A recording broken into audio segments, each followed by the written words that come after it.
Assalamualaikum warahmatullahi wabarakatuh. Perkenalkan nama saya Angga Sentosa Wijaya, mahasiswa Universitas Juanda, Fakultas Ilmu Sosial dan Ilmu Politik dengan NIM D23105112.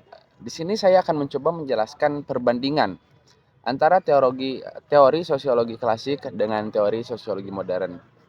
Sebelum kita masuk ke komparasinya atau ke perbandingannya, alangkah lebih baiknya kita mengetahui terlebih dahulu apa itu teori sosiologi klasik dan siapa saja tokohnya dan bagaimana bunyi teorinya.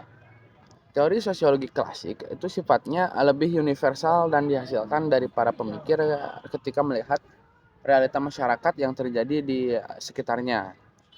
Nah, teori ini terkonstruksi dengan baik karena memang mereka sangat kritis terhadap lingkungannya dan juga mereka itu mempunyai akses yang luas terhadap ilmu pengetahuan sehingga lahirlah teori-teori yang dimana teori tersebut bersifat universal untuk banyak kalangan.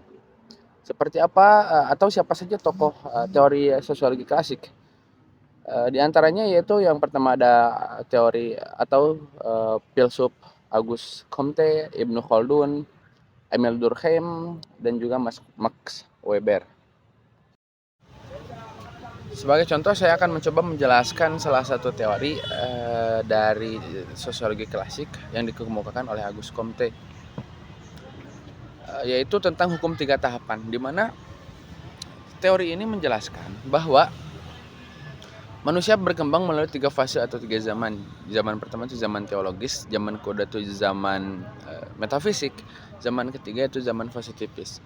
Yang dimana zaman pertama itu zaman teologis itu masyarakat cenderung meyakini bahwa kehidupan ini adalah atau dikendalikan oleh dewa-dewa, oleh ruh-ruh, oleh kekuatan goib yang dimana ketika itu semua terjadi maka kehidupan pada zaman itu terkesan absurd.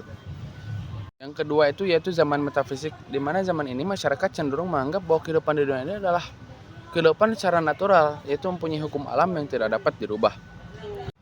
Dan yang ketiga itu zaman positivisme, di mana di sini manusia sudah memiliki kesadaran terkait kognitif, terkait perkembangan ilmu pengetahuan, sehingga fenomena-fenomena alam, sesuatu yang terjadi di alam tidak langsung diklaim bahwa ini menjadi kekuatan dari gaib, tapi bisa dipelajari, diuji, dan akhirnya berkembanglah dari sini kecerdasan, ilmu pengetahuan, dan kognitif dari manusia.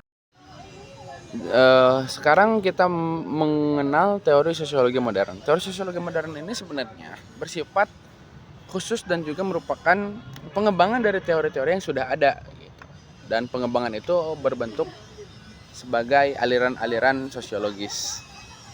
Salah satu contoh dari teori sosiologi modern yaitu teori tentang fungsionalisme struktural, di mana teori ini memandang bahwa masyarakat itu sebagai suatu sistem yang terdiri dari bagian-bagian dan saling berhubungan satu sama lain. Dan teori ini berpandangan bahwa salah satu bagian menjadi tidak berfungsi tanpa adanya hubungan dengan bagian yang lain.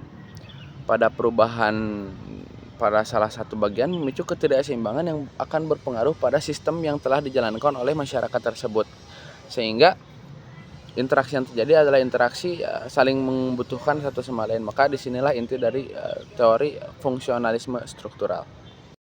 Nah, maka bisa kita simpulkan bahwa perbandingan atau perbedaan antara sosiologi modern dan sosiologi klasik